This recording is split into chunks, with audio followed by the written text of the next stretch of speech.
Olá a todos, eu me chamo Jorge e venho hoje compartilhar o trabalho da Aline, um trabalho de conclusão de curso em administração na Universidade de Brasília, sob a orientação da professora Patrícia Guarnieri. Eu tive a oportunidade de ler, avaliar, sugerir melhorias e trazer aqui para o evento. É um trabalho intitulado Logística Reversa da linha marrom dos equipamentos eletroeletrônicos, uma revisão de literatura.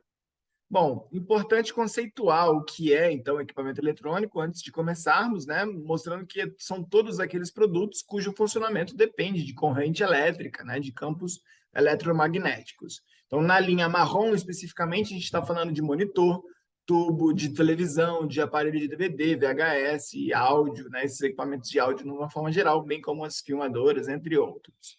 A preocupação é constante, tendo em vista o aumento do lixo eletrônico por conta das maiores taxas de consumo, o ciclo de vida cada vez menor, bem como dificuldade de reparo.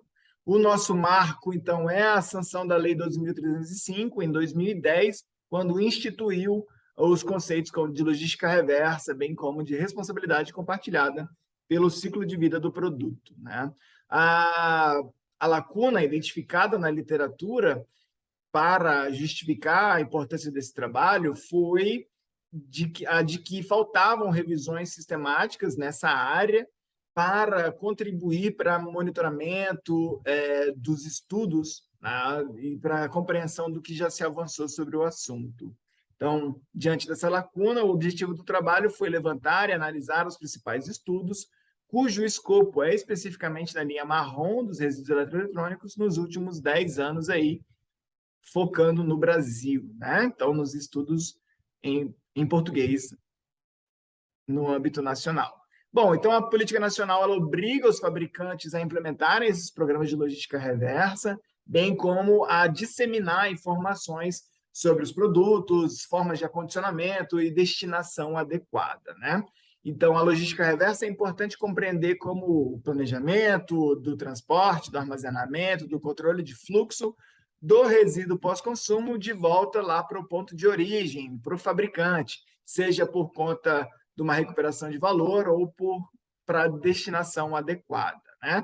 E a colaboração, a cooperação entre os atores é vital. O consumidor precisa levar esse resíduo de volta, né, para os locais identificados pelos varejistas, pelos atacadistas e distribuidores. A literatura demonstra que a lei completou 10 anos, mas os seus resultados práticos são difíceis de visualizar, né? São pífios aí perto do que se esperava com ela. Fato é que em 2019, 9 anos depois, então, nós tivemos o acordo setorial para a efetivação da logística reversa de produtos eletroeletrônicos. Em 2020, com o decreto 10.240, surge aí a regulamentação do setor para o cumprimento dessas metas, né? Mas o que as empresas precisam compreender aí, né, tendo em vista a literatura, de que a logística reversa é fundamental para, inclusive, criação de vantagem competitiva sustentável, né? Então, no longo prazo. Bom, por mais que a literatura demonstre o aumento na conscientização dos consumidores, poucos ainda fazem, de fato, a devolução adequada, né? Poucos compreendem ainda os impactos que isso pode causar, né?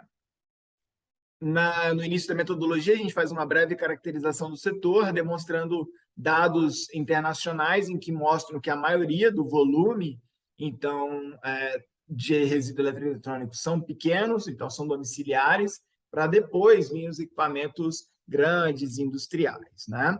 Então, no Brasil, já trazendo dados locais, a gente viu um crescimento bem grande desse setor nos últimos anos, trazendo dados de 2019 para 2020, 13,2%, talvez por conta da pandemia, do aumento do home office, né? Há também um aumento na compra de equipamentos eletroeletrônicos.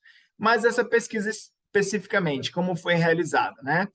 É importante lembrar que ela seguiu o protocolo de Cronin, Ryan Coughlin, 2008, nessa revisão sistemática de literatura, e ele nos dá pelo menos aí 5 etapas, né? Sendo a primeira a criação de uma pergunta guia, Depois, estabelecimento de critérios de inclusão e exclusão. Então, a Aline percorreu a base do Google Acadêmico, buscando dados de 2011, né, publicações de 2011 em diante, né, com palavras-chave como logística reversa, responsabilidade compartilhada, linha marrom, enfim, entre outras.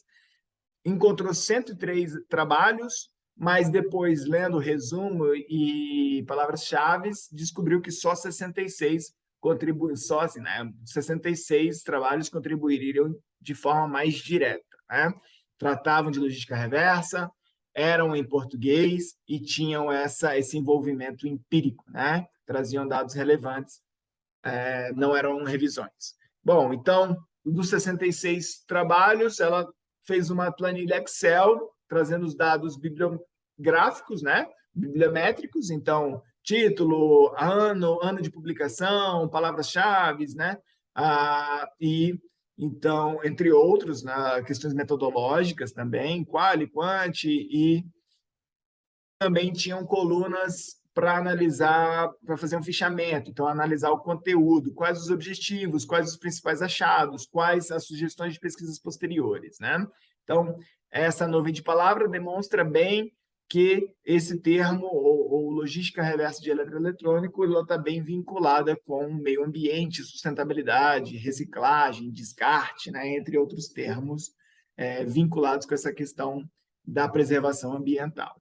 Então, é notório na figura 2 de que há um desinteresse por parte dos pesquisadores dos últimos anos, então, em 2015 para cá, vem caindo o número de publicações na área, e isso talvez seja reflexo aí dos baixos dados apresentados, baixos resultados apresentados pelo setor, né? Essa insistência do mercado em absorver resíduo eletrônico por conta das dificuldades logísticas, tributárias, entre outras, né? Então, a maioria dos trabalhos foi feito na região sudeste, o estado de São Paulo contribuiu para 21 trabalhos, né, desses 66. Constata-se também a multidisciplinaridade desse tema, tendo em vista que são trabalhos na administração, da engenharia, da química, né, entre outras áreas. Bom, na maioria são trabalhos qualitativos, que fizeram uso, então, de estudo de caso, de surveys e também entrevistas. Bom, aqui trazendo recortes das principais constatações, né? Constata-se que já é um tema bem estabelecido nessa produção científica nacional, mas que a simples sanção da lei ela não trouxe resultados relevantes aí para o setor. Ainda falta essa integração entre os atores, né? A própria sociedade muitas vezes desconhece os impactos que os resíduos eletroeletrônicos podem ter. E, especificamente da linha marrom, não foi identificado nenhum trabalho, o que aumenta a relevância deste. Então, percebe-se a baixa conscientização dos consumidores, bem como entraves fiscais, financeiros, logísticos, nessa ideia de que o ponto de entrega voluntária tem que estar próximo do cidadão, né? Alguns são entregues em cooperativas, mas nem todas as cooperativas, poucas, na verdade, estão capacitadas para aproveitar os metais preciosos que contêm nesse tipo de produto, né? Então, precisa-se tratar ele de uma forma diferente dos resíduos recicláveis tradicionais, né? Então, por fim, constata-se que a gestão desse tipo de resíduo ainda é falha, né? Falta fiscalização, faltam práticas no âmbito governamental, bem como ação nesse sentido de comunicação, de quebrar barreiras culturais aí que existentes ainda. Bom, esse trabalho não é completo, ele é limitado, né? Terminou em 2020, não englobou 2021 e 2022, não tem aspectos da literatura internacional, né? Mas ele é válido, ele traz contribuições teóricas, traz sugestões de pesquisas posteriores, traz esse resumo da área, bem como alguns insights para a prática, tendo em vista as oportunidades e desafios do setor. Como principal lacuna, a importância de comparar países, né?